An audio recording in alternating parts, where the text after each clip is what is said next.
Resolution 052620-18, approval of converting Sunrise Park basketball courts to multi-use courts. Yes, good evening, Mayor and City Council. This is Rick, by the way. For the last couple of months, we have been working with Kick It Forward organization, as well as Musco Lighting, to initially identify one of our existing basketball courts to see if there's possibility in converting that to a multi-use court, which would include a lighted basketball court as well as a miniature or a mini court, also known as futsal, which is kind of like mini soccer, and that's a mini pitch court. Sorry. So it would be played like soccer, just only 10 players would be playing on this. As we inventoried our site, Sunrise Park, we thought was best suited. It has restroom facilities. It has water at hand. Electrical is right there, real close with the restroom, and there is adequate parking between the church and the park to handle any excess play. So as we put together the information on that, our responsibilities would be to provide electrical to the site, and also to convert our basketball hoops so they would extend a little bit further out to be able to use those as well. Blake is also on this call, so I'll probably pass this on so he can talk more about the project as well as the sponsorship and how the sponsorships will be identified on the panels as well as on the court. So if Blake's available, I'll pass it on to you, Blake. Thank you, Rick.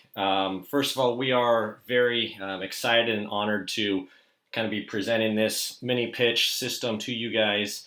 We're at Kick It Forward is a 501c3 nonprofit, and we're a bunch of old soccer guys that are attempting to continue to grow the game of soccer. And we have installed the first mini pitch worked with the City of Des Moines Park and Rec, and put the first one over at Birdland Park, just south of North High School.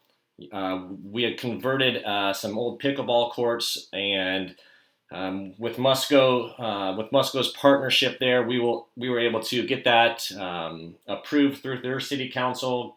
Got it installed. It's about a 3-day install.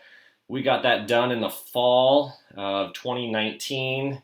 And the amount of use that mini pitch has received throughout the winter when it was nice, and then this spring has really been something that we're really proud of. They've actually had to put a padlock on it during the social distancing times because kids were constantly using it. City of Des Moines has already programmed the mini pitch. They're going to run leagues throughout the spring, summer, fall, and we have we've identified or been working with Rick to see if we can expand these mini pitches. Our goal is to put these throughout the metro area, and with like I said, Musco builds them with their partnership. We've identified and working with you guys in Pleasant Hill to see if we can bring the next one to your community. Thanks, Blake. And then a couple things to that. This did go to the Park and Rec Commission at the May meeting. They did recommend this to council with one suggestion is that we go around and talk to some of the adjoining or adjacent neighbors to let them know that there may be some improvements made to that basketball court. So last Monday, I actually walked around and delivered about 10 informational letters as well as the brochure that you have in your packet. I had one phone call in regards to the park hours. She just wanted to make sure the park hours wouldn't be adjusted with the lighted courts. And I assured her that we weren't talking about extending the hours past 10 and that the lights would be turned off at 10. So that's the only comment that I received from about the 10 neighbors that I went and delivered flyers from. But like Blake was saying, this is the second one in the state of Iowa and one of the few in the nation that will have this multi-use court.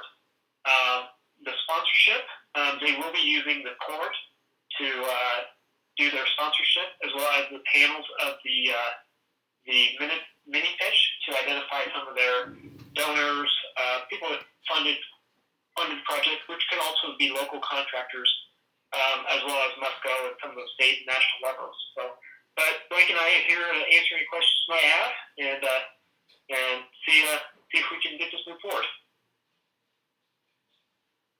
Great. Well, thank you for bringing this idea forward, Rick. Someone who played indoor intramural soccer in college, I was happy to see this.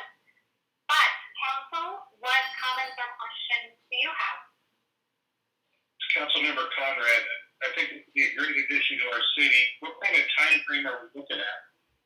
So, once approved, I told them mid-July if this was approved by council, they can actually start anytime.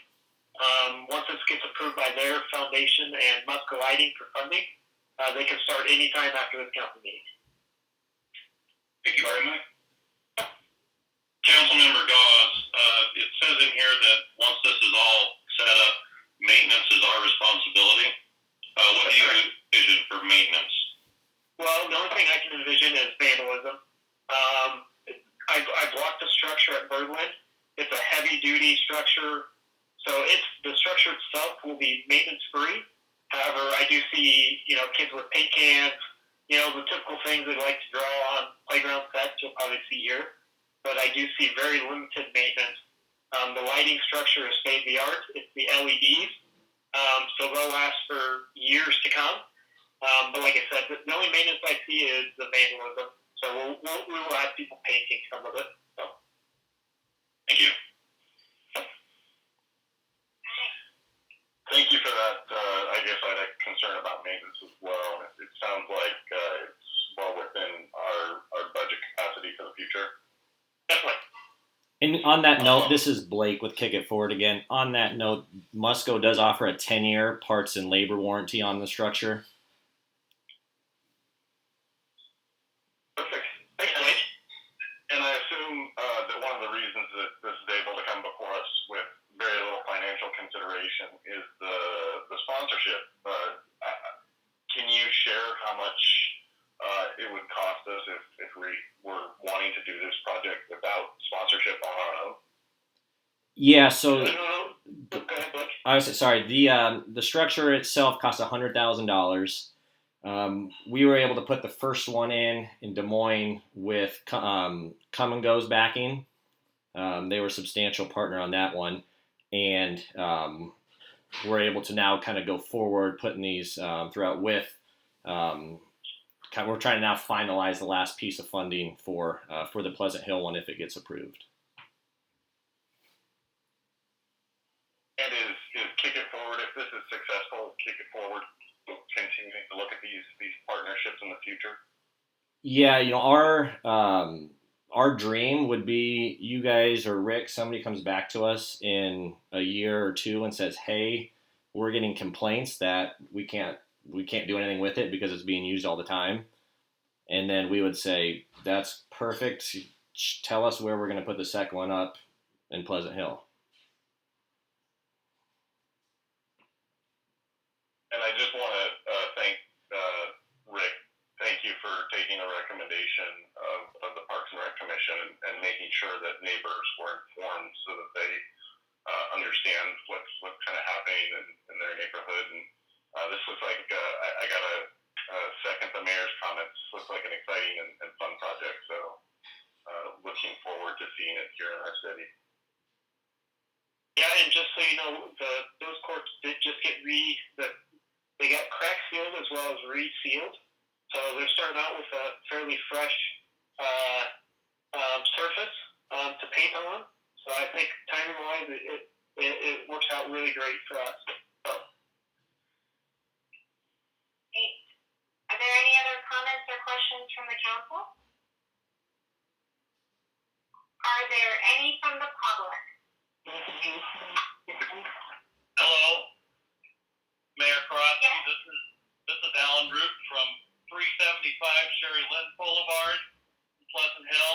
Our backyard backs up to the park, and we're excited about the possibility of some improvement to that playground area, and we appreciate the contact from the individuals about to be happening in the area. So thank you very much. Well, thank you for being with us tonight and providing feedback. We appreciate that. I would like to add one other thing. We moved here. Oh, I'm Joy, Al's wife. We moved here in 1994, and at that time there was just an old abandoned railroad car, if some of you might remember that, and an older playground. And so those improvements, getting rid of the railroad car, that was kind of starting to be a hangout. The playground is much nicer now, and in all those years, I think I've called the Pleasant Hill Police only 2 times, and they seem to, because of kids loitering and stuff going on. And I've appreciated the way that the police have kind of monitored activities in there after hours. So I'm glad to hear of the limit of the use of the park at a certain time and the lights, because I think it sounds like a lot of fun, and we have a sunroom where we can sit out here and be entertained for hours watching all what's going on. So thank you very much. Well, thank you for calling in. Is there anyone else who would like to provide public comment on this item?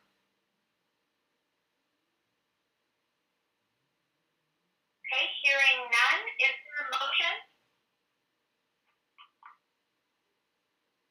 For resolution 05220-18, approval of supporting the Sunrise Park basketball courts. Second. Okay, item has been moved and seconded. May we please have a roll call vote? Councilmember Murray, Yes. Councilmember Gruters, Yes.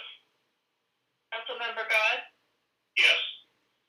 Councilmember Cooper, Yes. and Councilmember Conrad. Yes. Thank you. Item passes 5-0. Now, I would just like to add, I think it would be nice if maybe we had an elected official versus staff team installed. I think it could be very entertaining.